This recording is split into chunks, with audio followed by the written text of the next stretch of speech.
To be here. I've come all the way across the other side of the world to be here with you today. Anyway, my name is Becky Bennis. I'm the CEO of my own company called Oneness of Life. That was inspired about 10 years ago after I got my master's in pastoral studies with a focus on spiritual direction. So I really work with people and women to start authentic enterprises that are sustainable.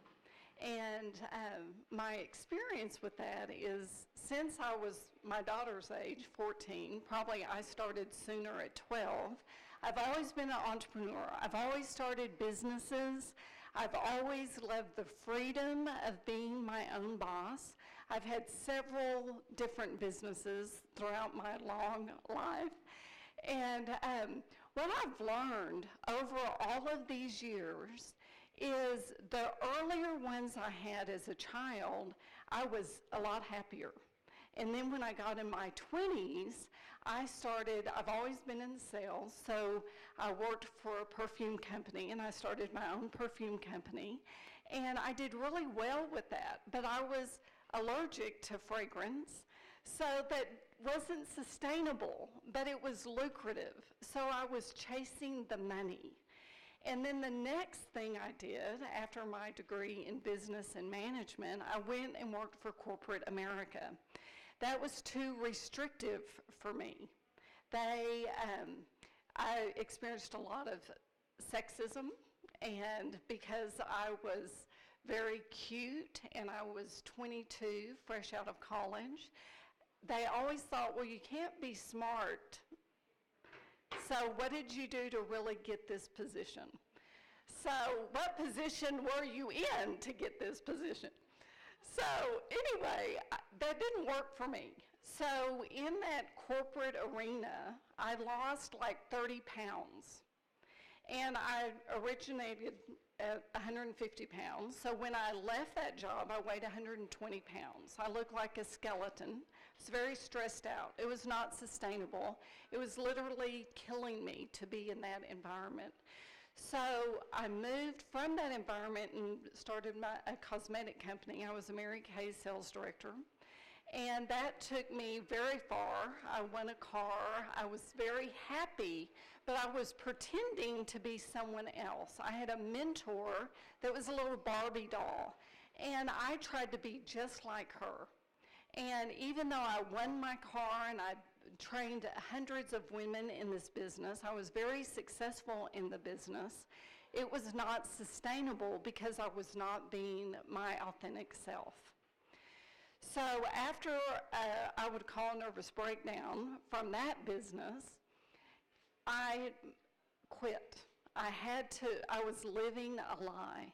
And that's when I became very passionate about really tapping into my inner calling. That thing, not the motivation that made me work for the money, but the inspiration that pulled me forward. And when I finally surrendered, magic started happening.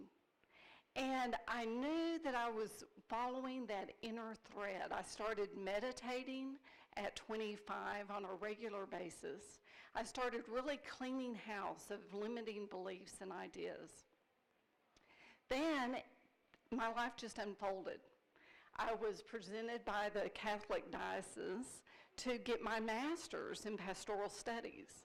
I'm like, well, that's really not part of my plan, but I had surrendered.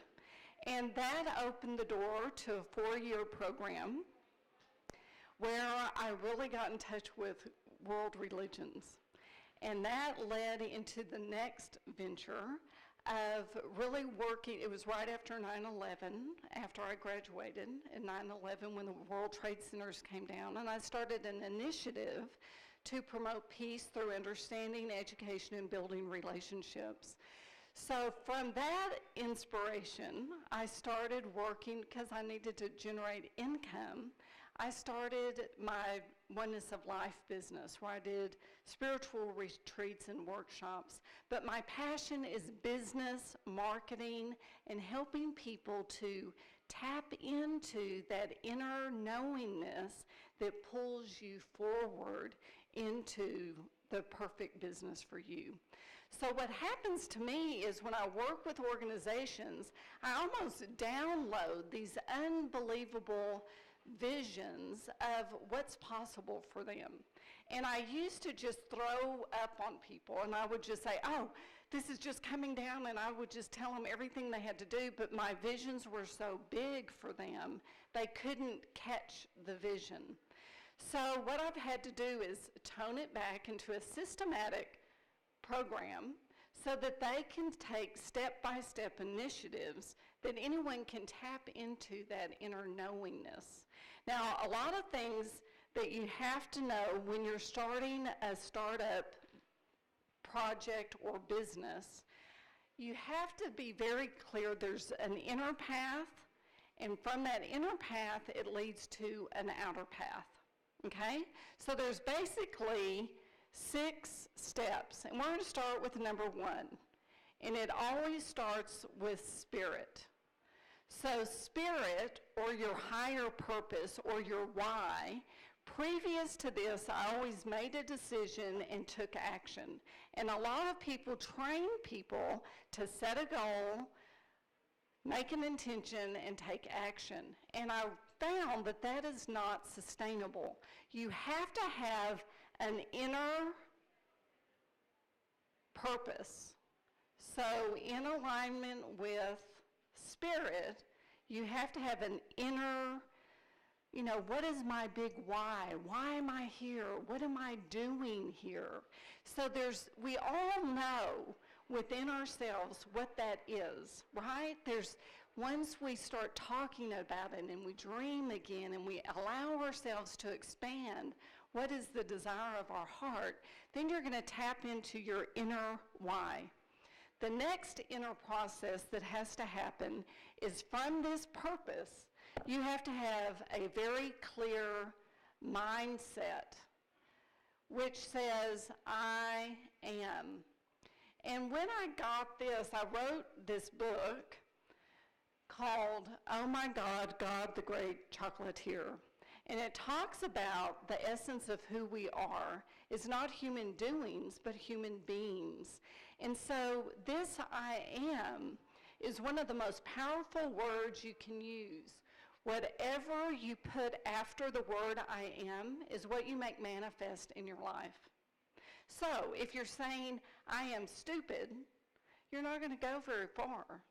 I told myself that lie for years. When I was 40 and I got my master's degree, I had straight A's. And I went to the university and I said, thank you for giving me that A. And this was like the top 10 university in America, Loyola University out of New Orleans. And they said, ma'am, if you got an A, it's because you're like smart. And I was dressed in a dress. My husband was standing next to me, and I burst into tears. I had never heard those words, that I was smart. Even though the evidence was I was straight A's in college, straight A's in high school, straight A's with the university with my master's, it never dawned on me that I am smart because I'm the youngest of 6 children, and I was always the dumb one. Right? So you have to have an I am that matches your purpose. So I am possible. I am potential. I am unlimited. I am smart. I am knowing. So you have to have your mindset. So the next thing you have to have is your belief. And these beliefs are something that backs up this mindset. So if you don't have a big why, and you don't have the mindset to back it up, and you don't have a belief system about yourself, what you create, it doesn't matter what project you create, it will not be sustainable. From this, then you go into, and this is mind,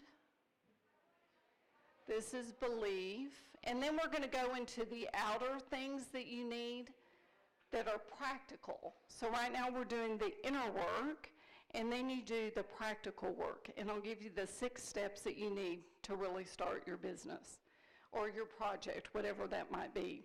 So the next one is decisions.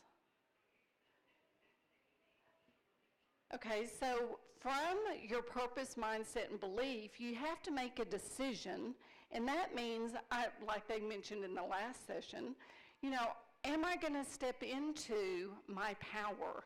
Am I going to make the decision that no matter what, I'm going to be the highest self I can be? So you have to make a personal decision that you're going to show up 100%.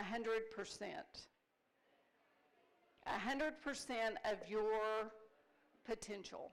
And I personally believe that we are created perfectly. And I think one of the biggest faux pas in life is that we believe there's something flawed in us, that we're innately flawed. Many religions have taught us that we are flawed. In Christianity, where I come from, that's the baseline. You are flawed, and that's really not what Jesus taught. That's actually what, at the Council of Nicaea, the religion got hijacked, and it was a debate between Augustine and Pelagius. And Pelagius said we are not flawed, but Augustine said we were flawed, and he won the debate. And since that time, in this religion, we became flawed people. And in other religions, you'll see the same thing. There's some bitty flaw we're less than. So you make a personal decision to stand up 100% as who you are. Next one, from that, take action.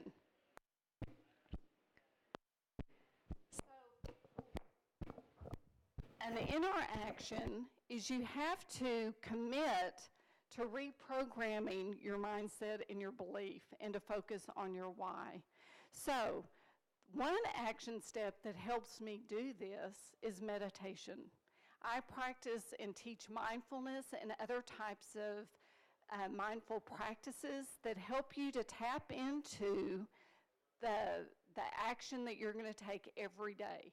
And most women, their number one thing that keeps them from having a sustainable business is they don't take care of themselves.